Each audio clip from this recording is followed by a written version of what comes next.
Welcome to another edition of Mic'd Up. It's homecoming week at Louisiana as they prepare to host Texas State. For a preview, UL sideline reporter Cody Junot joins us. Cody, let's start with UL and their run recently. 1-point win against Arkansas State last week, but the run game was unstoppable in that contest. Before that, you're talking blowing out App State. What's impressed you the most about what they've been able to do over the last couple weeks? Yeah, thanks, Seth. Good to be with you. No, I think it's spot on, right? Your observation about the Louisiana run game. And so it's now 3 weeks in a row going back to that South Alabama game against App State. And then, last Thursday night in Jonesboro. And what we've seen is, I think, the offensive line really find itself over those last 3 weeks, right? If you back up to before that South Alabama game, there were a lot of questions about the Cajun run game, about the Cajun offensive line. 3 backs too many. Chris Smith should be leading and should it not? Should Montrell Johnson be getting the carries or whatnot? And I think really what we've seen is something that we probably underestimated maybe coming into the season.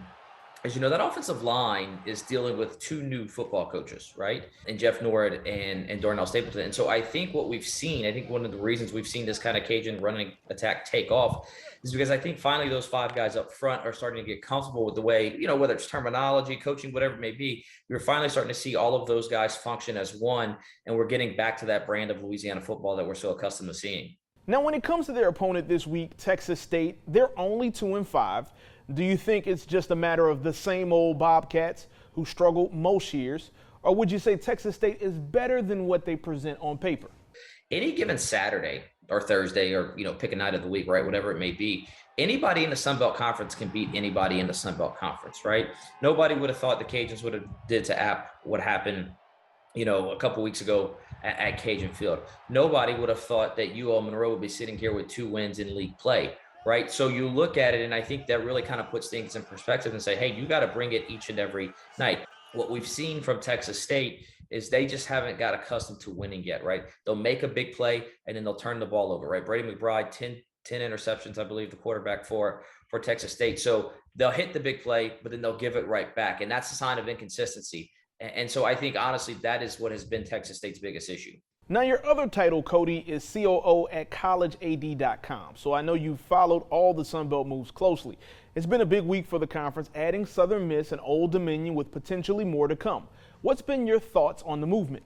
Yeah, I mean, I think you go back to the middle of July, actually, at Sun Belt Conference Media Days, right? And Texas and Oklahoma still the headlines, the Wednesday leading into the Thursday Media Day.